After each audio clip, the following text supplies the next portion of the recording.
In today's video, I'm going to show you how to free up space on Windows. It's a common problem.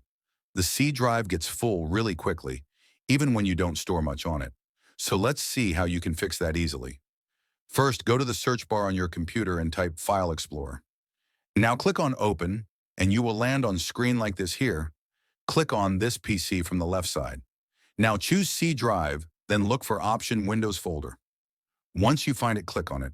Then scroll down and find a folder named as Software Distribution.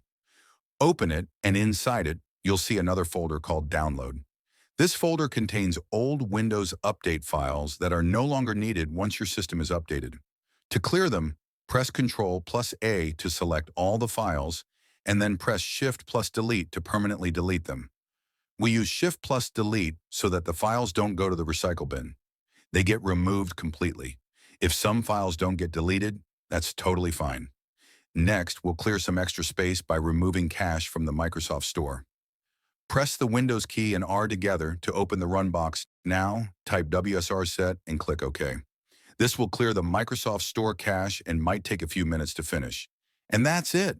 Once it's done, you'll have more free space on your C drive and your system will run smoother.